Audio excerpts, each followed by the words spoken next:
stems from the desire to entertain and to tell stories.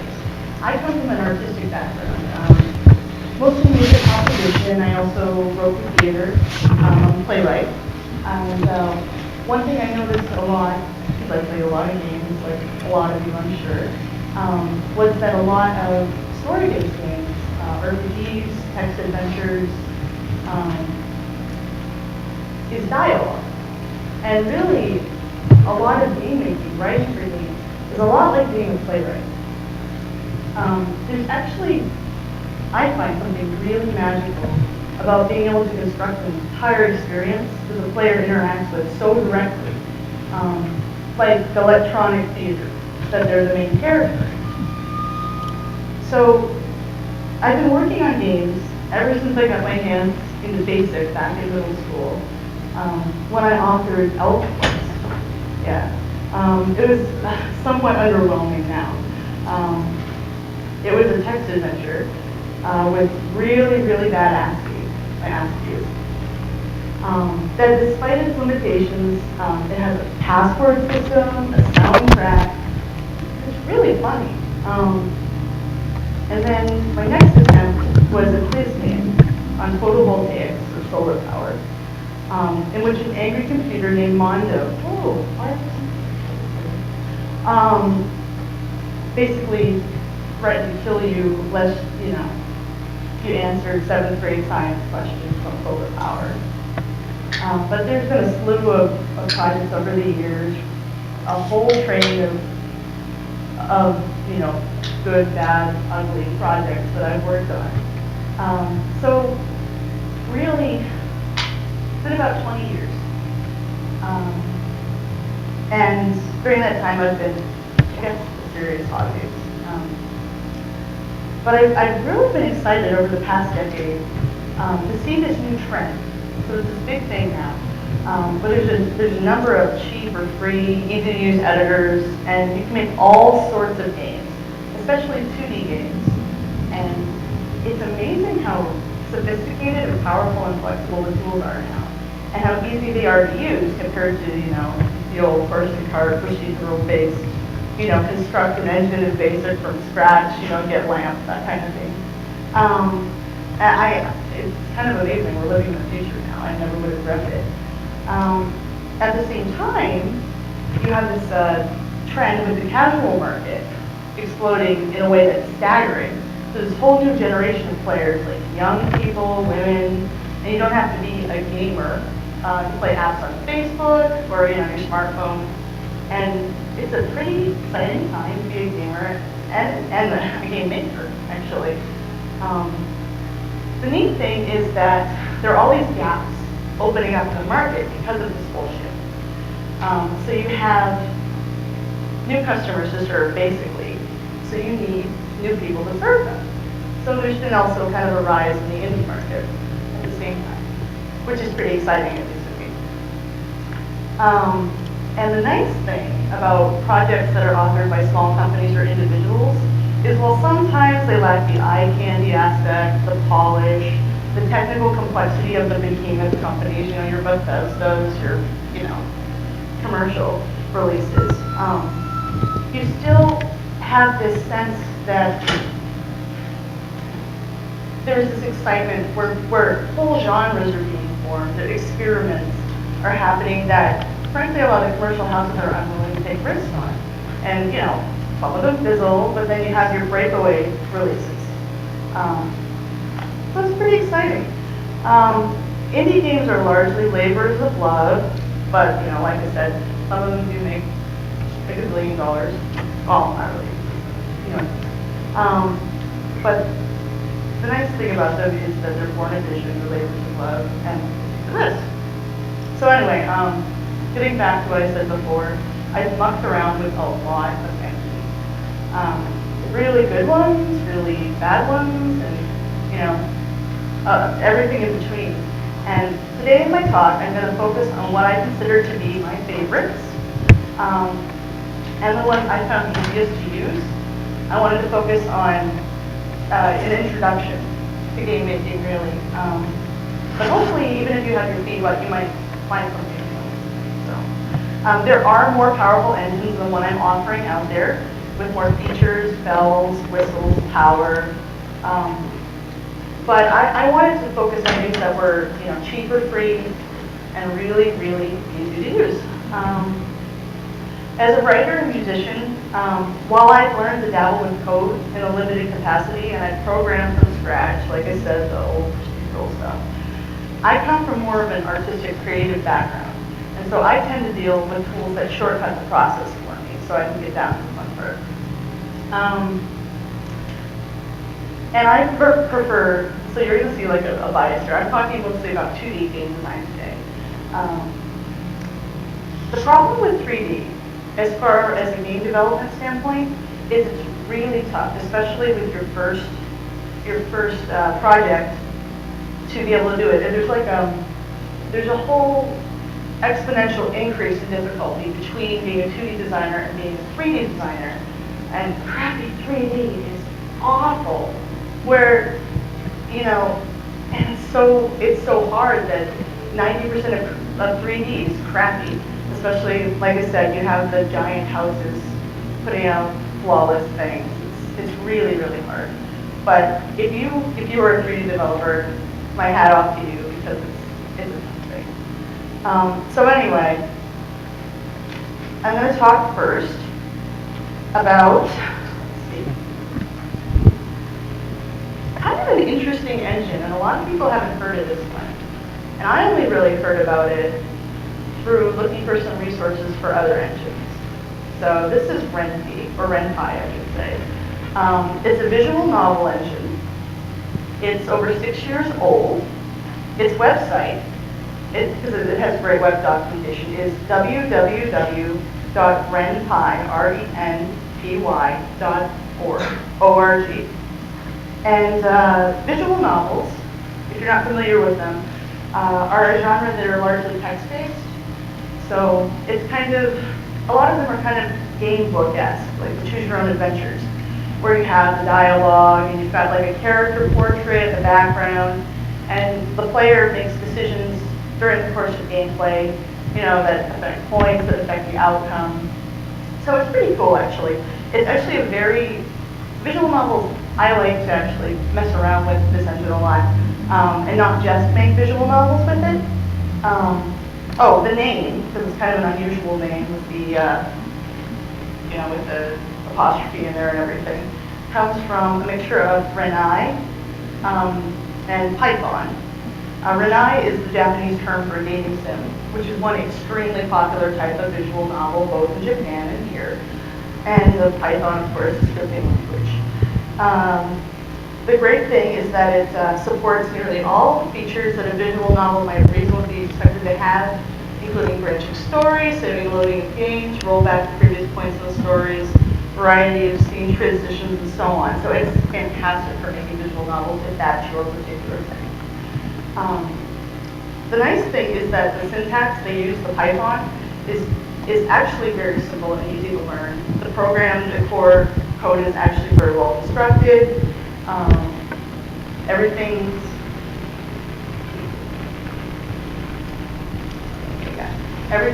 is very easily, very simple and easy to learn, and the actual input of what you do, while it is technically, well, this is a really, see, here, this is really simple. If you're looking down here, it's very much like a script. So what they've done here to display text is what they have is they have this character key. That's the shortcut you can find in the initial block here, where they've done this to save on typing. But you could just type the character's name and then put the text here in quotes. And so it's very much like writing a script, which is really good if you have a game that has a lot of text, because it's really easy to be imported. But the nice thing is that you can plop Python code in wherever you want. Just a simple announcement, so you can add advanced features, and it is completely interfaceable with Pygame. So if you have a friend who has something, even if you're not fantastic at coding in Python, if you have a friend who has something you can work out a deal with a mini game or do anything like that, or if you're really good at Python already, you're way ahead of the curve. And they have tools in there to obfuscate your scripts and archive your game assets to mitigate copyright infringement. And they're not dependent on any other software once you actually produce a game in Renzi. So there's no need for your users to download runtimes, drivers, codecs, or anything like that. And let's see. Okay, just trying to make sure I get everything. I want you guys to do this too. Okay, great. So it's very flexible. It's really easy to make sims in Renzi, which is what I tend to use it for. With a very little bit of variable manipulation, which is really easy in Python. You can add a ton of gameplay value. You can do all sorts of sims. It plays movies and stuff, so you can do lots of things like there. And it's very good for text-heavy games. It's open source and it's free, even for commercial use. And they have a ton of facts and cookbooks online that are really easy to use, understand, and pertinent. And it's authored in Python, so it supports Windows, Mac, Linux, and Andy, which is a really big thing. So the nice thing too is the community, at least in my experience, is super helpful. There's a large number of creators, but since they're still kind of niche, they're very passionate about it, and they're very willing to help other people, which I like. And it's great. The problem with Renzi is that there are a few things. It comes with no graphical assets whatsoever. So all the art you need, you've got to either make yourself or commission the art. The nice thing about it is that you don't have to undo a lot of the work, which in a lot of the more ready-made engines you run into the problem that things are too formatted, things are too specific. The specs are pretty forgiving on it, so you don't have to have things exact in one size, and you can do things in a number of resolutions. The other thing is that it takes a bit of variable manipulation and or coding to make games other than a visual novel, like I said. But the tutorials are good, and it's not really that bad. If you have no coding experience whatsoever, it can be a little tough to be your first engine, but then again, it's probably good to start somewhere. So, the other thing is there's no default physics engine. So everything you do with an action component in Renzi has to be done with code. So it's very limited as to what it can produce, but it's very good for text editing. Okay, so the next is probably the most popular casual game engine out there right now. And I'm sure 95% of you have heard of RPG Maker. And the thing about RPG Maker sometimes is that it's changed a lot the last few releases. I actually was very jaded about RPG Maker for a while because the first time I ever used it, it was a crack of the Japanese version. It was very poorly done. It was full of bugs. A lot of it wasn't very customizable. It just didn't have a scripting language or anything. But as of now, the two most current versions, the only ones available legally in the US, are free 30-day trial, $60 after that. You can use it for commercial use after that. But RPG Maker XP, it came out, I think, 2003. 2003? It was the first RPG Maker release to use Ruby. And understandably, when they implemented RGSS, is the Ruby Game Scripting System, that's the acronym. So it's like a Ruby program.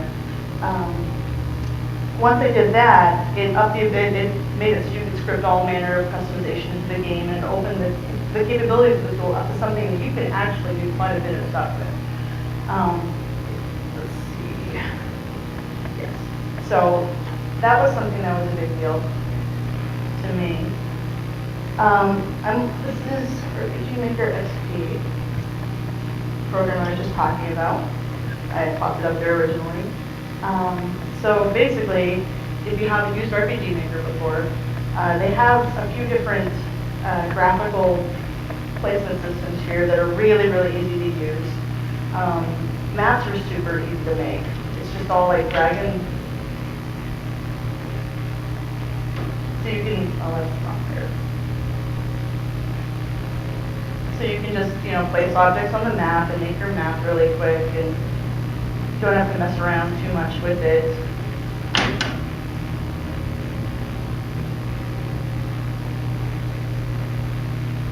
Of course, I'm messing around a lot right now. But,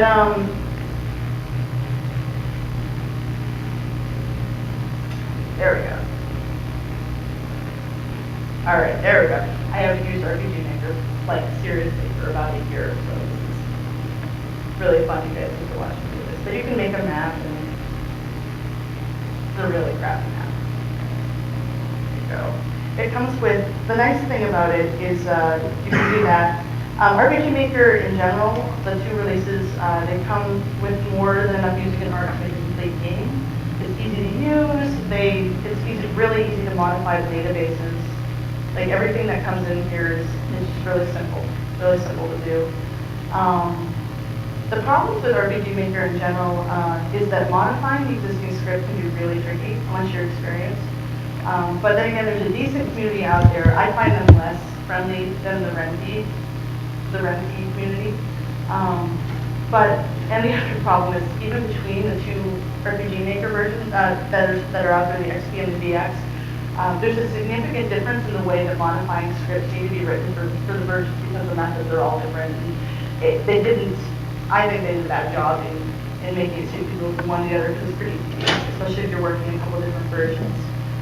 The other problem is making anything other than an RPG takes a lot of monkeying around, a lot of undoing, either through events or scripting or some combination of both.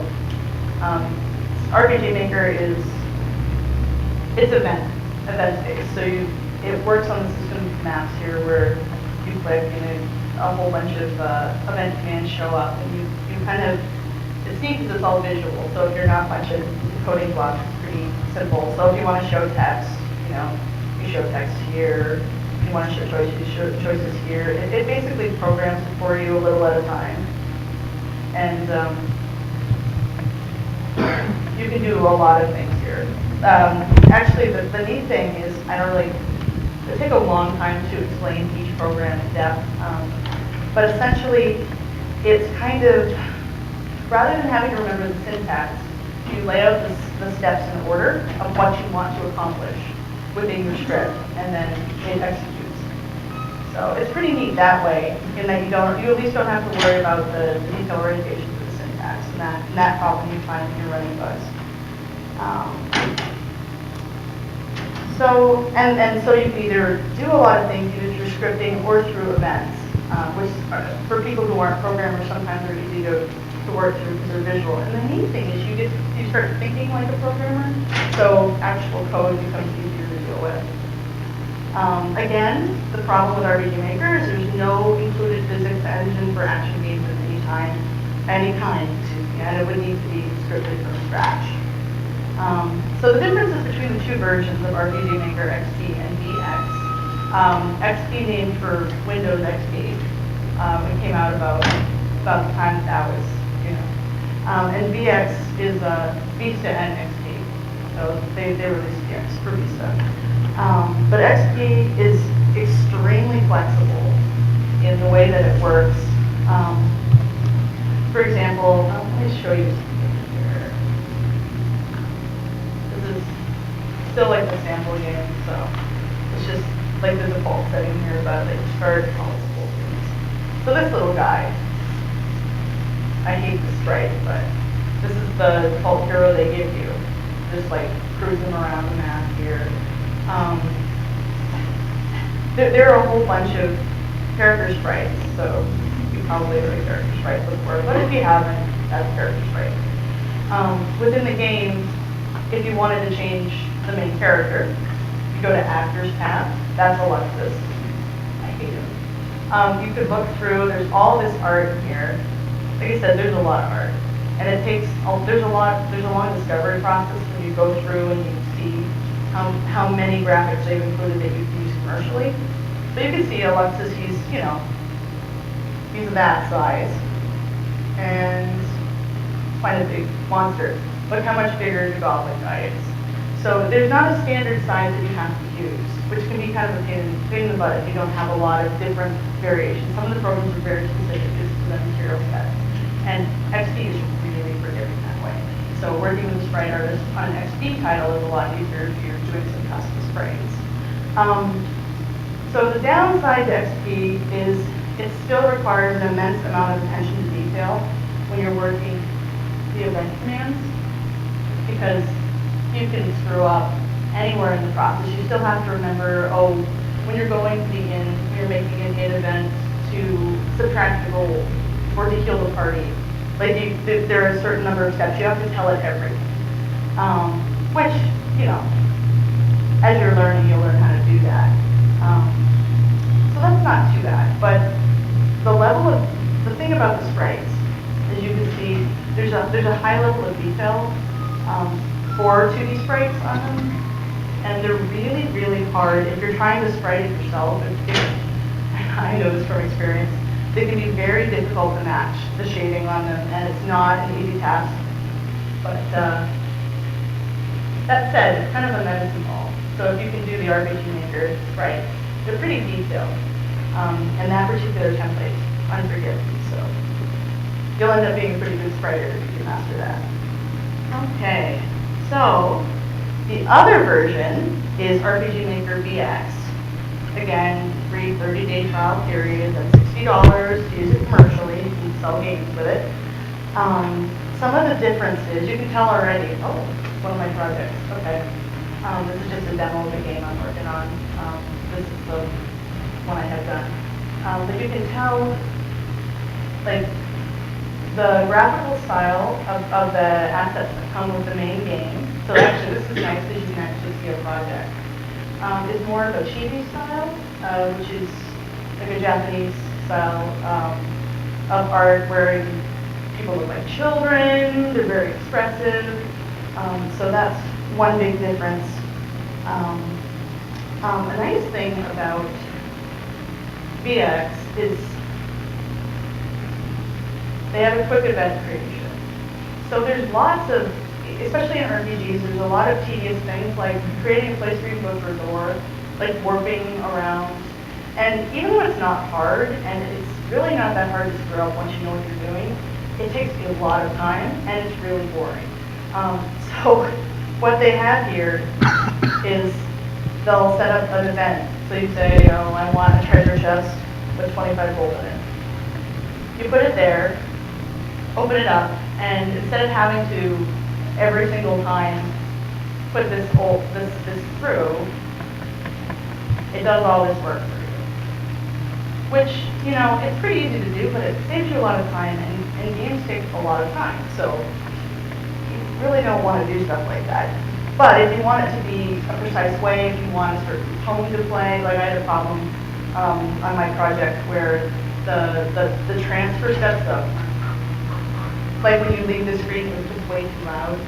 And they didn't have a really easy way to do that, so I ended up having to adjust it manually. And then I figured out how to change it in the script. But, see, oh yeah, this is another good thing. So they have, get a new map here. Let's see. Yeah, so I'm going to create a new map. Yeah, whatever, we're done. Okay, so, and this is another really lazy thing, but lazy things save time, which means you'll get your project done. So they actually have a dungeon generator. Oh, I gotta make the map bigger. It's so fun. Let's see. What do we want? We want all 35 by 30. Why not? Okay. So, I'm gonna generate just a plain old dungeon. Oh, what do we want to make it look like? Let's make it look all grassy. Spring. Okay, yeah, so I'll pull out here. But, you know, it's not a very exciting map, but if you just want like a generic dungeon, if you want a long dungeon, a lot of times I'll find myself just plopping some of this down and then going in and, you know, like I'll just, you know, run rivers through things, or I don't have a mouse, so it's going to be entertaining. you know, just adorning things, like putting some like nice sketchy lines on the wall, or whatever. But it speeds it up again, which, especially if you're working your first project, trying to figure out who you are as a game maker, if you can get it done faster, it's better. Because honestly, a lot of times, like 98% of the time, your first project is going to be crap. But your second project, if you really keep going, probably, you know, it could be wonderful. If you're paying attention to why your first project is crap. The other good thing is that the sprites in VX have a lower level of detail. So yeah, it's my maker. All right. Can you see that okay? No, everybody can see on the screen. Okay. Since they're that chibi style, they're much easier to spray. There are fewer colors involved. There's less shading. And some people really hate this style, but it's actually a lot easier to break into spraying-wise. So if you wanted to try it, it's just a lot easier, it's a lot quicker. Let's see here. Okay, the bad parts about VX. I mean, yeah, the thing is that the materials have more precise specs. Like when I was talking before about XP sprites being able to be any size, VX has a default size. And it's very unforgiving that way. You have to be very specific how you specify. And like I said, the default chibi style isn't for everyone. And though the existing graphics and the character sets can be modified and replaced, they limit you to five tabs. So where XP has an unlimited number of different tile sets, if you're using VX, you're going to have to be clever about it. So that's one thing. If you want to have a lot of different map sets, VX won't let you do it. Though you could potentially script yourself to utility, but I suppose if you're scripting yourself to utility, you might not be here. So if you are, I think you're wonderful. Okay, let's see. Yeah, and the version is targeted towards more casual users, like more casual game developers. So that could be a bit off-putting. People have been doing it for a while, like the quick event creating, that sort of thing. Another good thing about VX, though, actually, is Everyman they're the Japanese publisher that puts out RPG Maker. They have a blog, Tkool. Yeah, Tkool, yeah, TKOOL.jp is the address. And they do updates, and they actually periodically release new graphic paths for the game. And you can have an unlimited number of character sprites. So maps are limited, but character sprites, you can have as many as you want. So they'll put out sets of, one that they did was a bunch of school children. They did different outfits for school sims. They did a bunch of new animals, stuff like that. And they all are able to be used in commercial projects. And actually, they just put out in Japan a huge graphics pack with big sets, monster battlers, music, everything. And it's available for about $30 in Japan, which is a conversion from yen. And it can be bought at Amazon.jp, but I haven't bought the pack yet. So I'm not sure it's compatible with the US version of RMVX, because it just came out. So anyway, that's RPG Maker. Super famous, but it's had a facelift. A lot of people didn't know about it, so that I've talked to. And then the last major platform I'm talking about is Game Maker, and they're up to Game Maker 8. Let's see here. The language that Game Maker uses is called,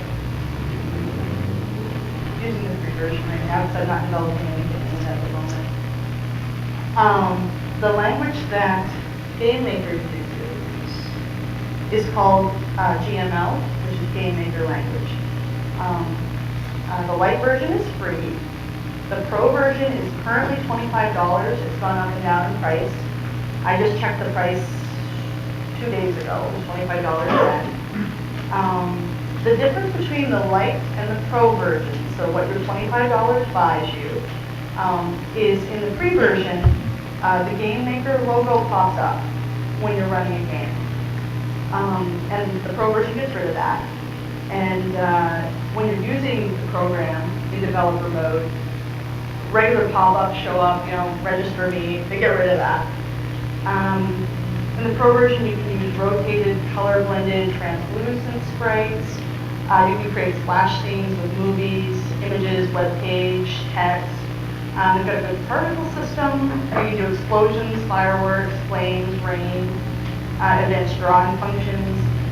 You can create 3D games. I don't have any experience with that. I've followed the community.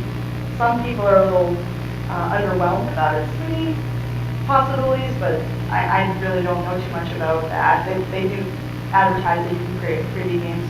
And they have multiplayer functions, so you can do that, which is a huge draw. And there are more than that, though, and I know that Chris will be doing a talk on a project he made in GameMaker after me, so I'm sure he'll go into more detail on a lot of that. So from my point of view, the pros for using GameMaker is that there's a great online community who uses the program. Like, they're very active, very large communities.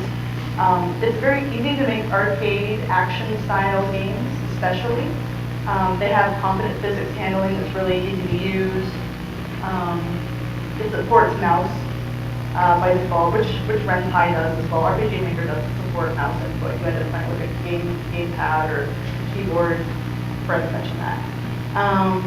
And you can, the neatest thing, this is actually why I'm really interested in GameMaker, is you can make virtually any 2D game, any genre thinkable, even hybrids. It's very easy to shift between like a strategy game, real-time strategy, roguelike. And I've been kind of thinking about mixing genres a little bit. And the tutorial here is really good. I've done it before. I have GameMaker on my desktop too. But it takes you step by step through making like this basic arcade game with blowing up fruit, and it's very exciting. Well, you're supposed to catch fruit while I'm blowing up, but it's nice. And a nice thing about the community being so large is a lot of people have made add-ons for it, which are essentially GameMaker projects. This is just one that I downloaded, which is the Golden Realm RPG engine, because I'm really interested in RPG and Sim primarily and visual novels.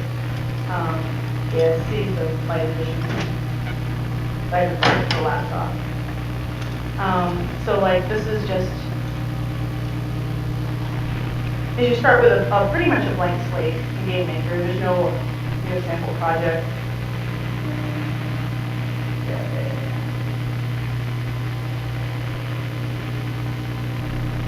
So yeah, this is basically a sample project they include where they've added, light bar, walking around.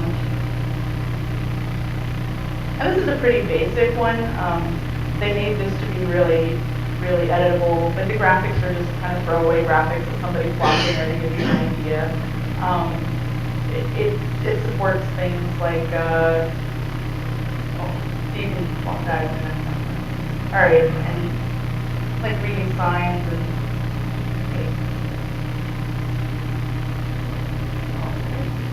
well, anyway, and you can you can do combat and stuff like that. But yeah, there's a whole bunch of those add-ons out there. So the community's so large, they're really, really cheap. So it's very easy to get somebody to make a framework for you for GameMaker, basically.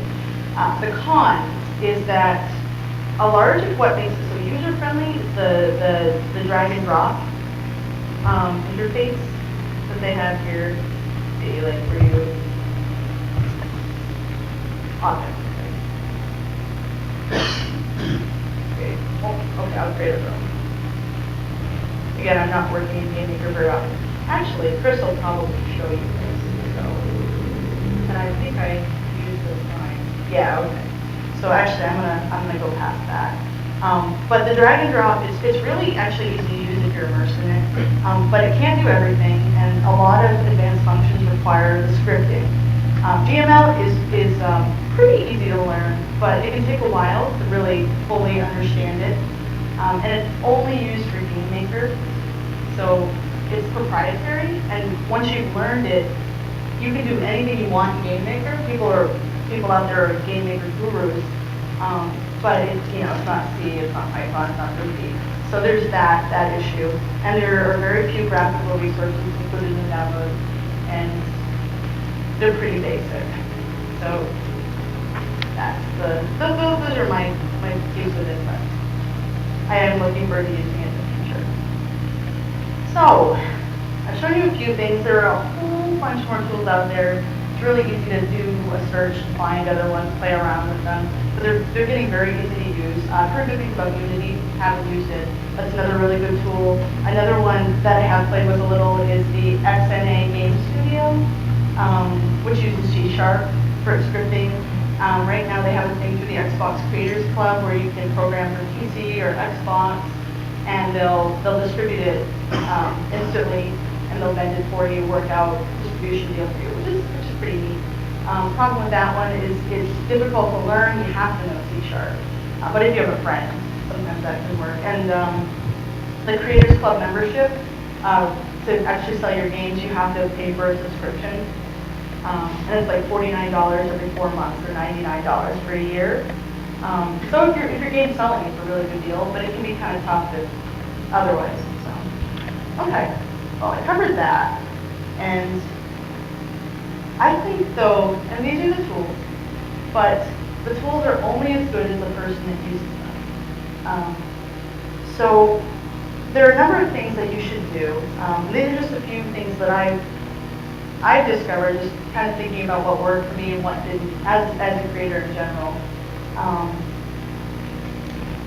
Gandhi says, "Be the change you want to see in the world." That's a famous quote by him. So I try to make the games I want to see in the world. So you have to be honest with yourself. You have to be able to look at the games you played and really think what made that game good. Beyond the eye candy, beyond the bells and whistles. Why did I play it? Why did I call into work for this game?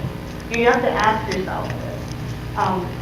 Yeah, it pleases you to have your name on it, but like any work of art, like any creation, that can blind you to the reality of what your game is.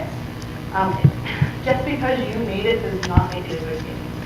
And if you're going to put all of that time into a game, it should be something that someone else wants to play. Because I think games are really a dialogue between the creator and the player. It's not really a game without a player. Another quote is, "With great power comes great responsibility." This is Spider-Man. So you have the tools. You need to really utilize them. Don't just think of how they were intended to be used. I mean, you guys are hackers or interested in hacking, so you understand this. You need to meditate on what you have available. Think, how can I apply this in a novel way? Do this for the ability of your engine. Do this for the features of your game. And do this in how you relate to people as a game developer. Another quote that's really helpful is from Picasso, which is, "If you have 5 elements available, use only 4.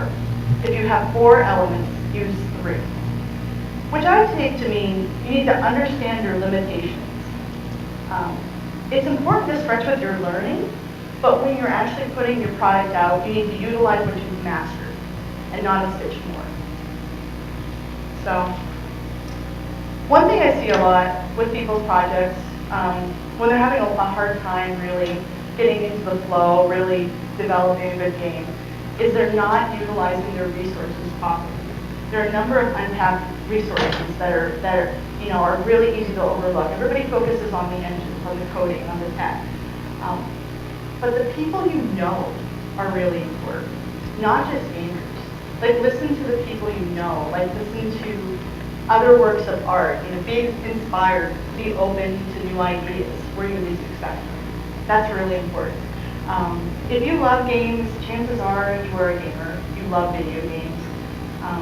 I should say, if you're looking to develop games, because it really requires a strong love affair, I think, with video games to really want to design one. So you clearly play games. Think about your favorite ones. Again, the ones that made you call into work. You need to think about what distinguished them from the rest. Why were they good? What specific mechanics did they use? Especially the ones you're able to emulate without a big budget or a big team. Like those little things. What kept you playing for hours? So you kind of get into this introspective psychology of gaming. What'll be fun and addictive? Like I had a great time.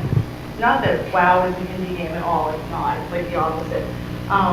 But it's a game that I, like half the world, got addicted to. And it was kind of fun to analyze the loot system, like the risk versus reward system, and kind of compare it with other risk versus reward, other MMOs, and see kind of the rhythms that emerge. Like that kind of thing can be especially good for balancing games, which is really important. This is a big one. One thing that people don't really utilize a lot of times is other people. Your social skills, your people management skills. One of the things that can make you a great game developer, it's been a long day, is if you can manage a team. And that'll be one of the best skills you can have, because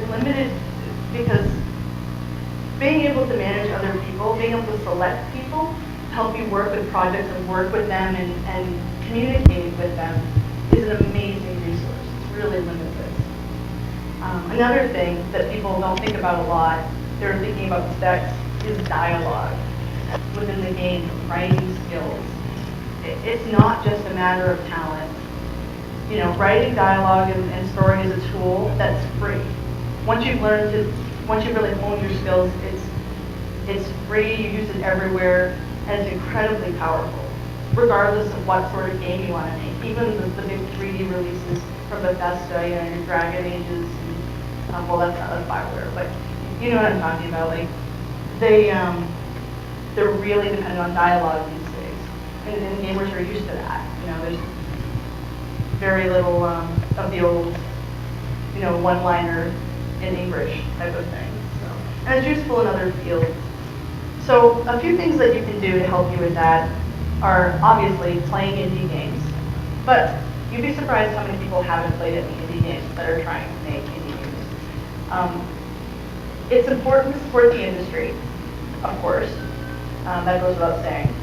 But you'll also learn volumes about clever ways to do things. Like you'll see workarounds in action, and you'll see it without the resources or the budget of the larger house. And it's really fun. I mean, and yeah, it's an excuse. Say, get away from me, I'm working.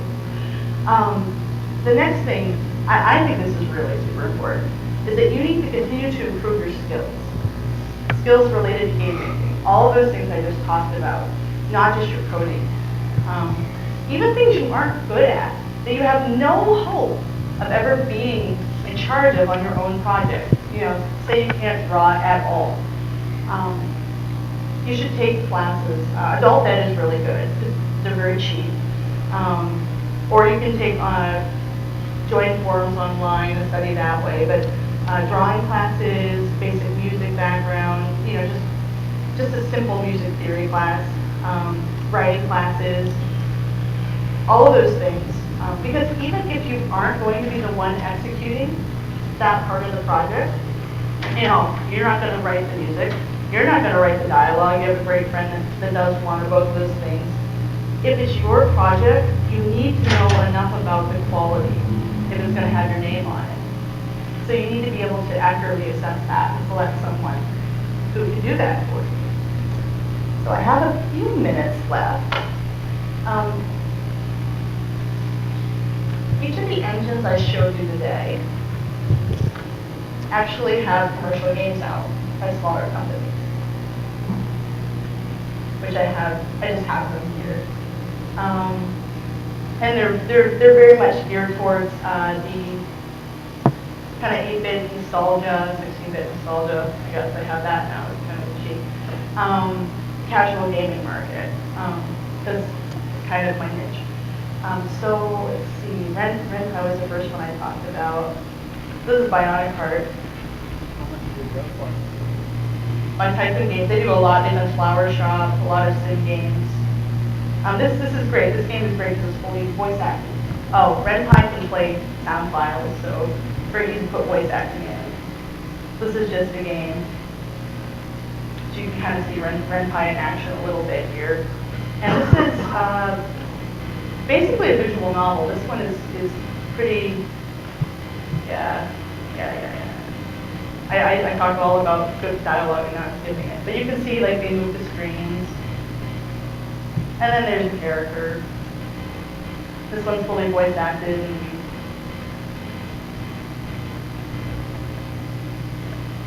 she basically, in this one, she's pressuring you to get married.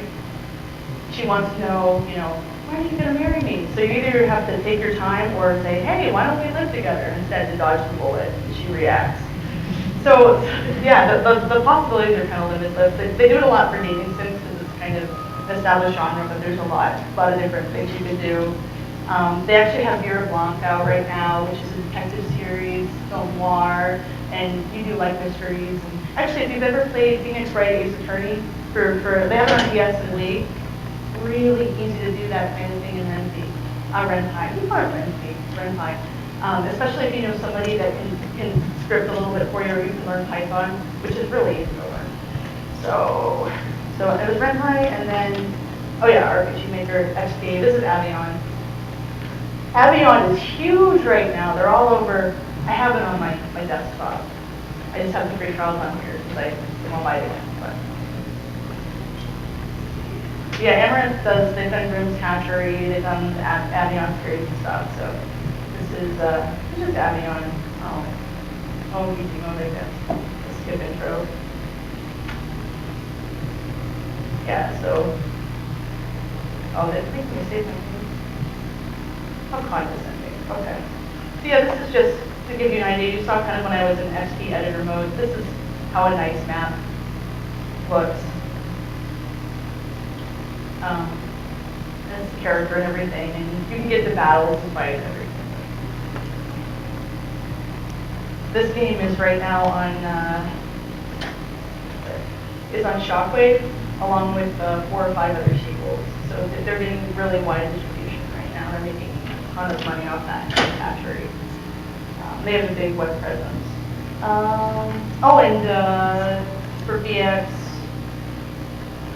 this is Eternal of Eden by Blossom Soft. He's actually French Canadian, I believe. Comes through a little in his translation. But he right now, they just put out a sequel. This game is actually what? Okay. It's actually a story about kind of I think I did start the tutorial. This is the problem trying to talk to you guys and actually run this at the same time. I need an assistant. So yeah, it's a story about some kids that end up eating the fruit in this tower, and it throws the world into dystopian chaos. And it's actually a really good game. They got the balance right. A lot of the mechanics are really cool. They use the engine well. You can kind of see the character portraits and the particle effects. So this is all very easy to do, but it looks pretty good. It's very solid. Okay, I just go now. Okay, they skipped the part where I learned to do stuff. Well, anyway. And then this is the last, because this is about as much time as I have. It's actually working out rather well, right, Justin? Sweet. Game Maker. And there are a number of different games. This is a game called Cube Night. Very girly. It's actually kind of a version of, I don't know how many people are familiar with Princess Maker, the Korean game. It made a ton of money over there, and there's been a lot of translations here, but it never actually made it here. So what they did, the studio, is they basically made kind of a Princess Maker-esque spin-off for the U.S. and made a ton of money doing it. And it's just like a life sim where this girl, and you're trying to find her fortune. Actually, a little girly for me even, but apparently it's made a lot of money with little bit. So yeah, there are a lot of, these are just a few. I have dozens of indie games on my desktop, made in these engines. There are a lot of arcade games made on Game Maker 2 out there right now. I think actually Chris's Boogie, is kind of an arcade style game. Right? Yeah. So you'll see a lot more of that, but I wanted to cover kind of the casual thing, show you some options. It's really good, especially if you're just kind of cutting your teeth and getting used to game development, and try something that's pretty easy. But yeah, game making is really easy to break into. It's really fun to discover what kind of game maker you are and where your talents lie. So anyway, I'm Paige Mckenna. I'll be at the con all weekend, and if you have any questions at all for me about game making, I will do my darndest. I've been mucking about for a while now, and I feel like I have no time to tell you all the things I want to tell you. But thank you very much.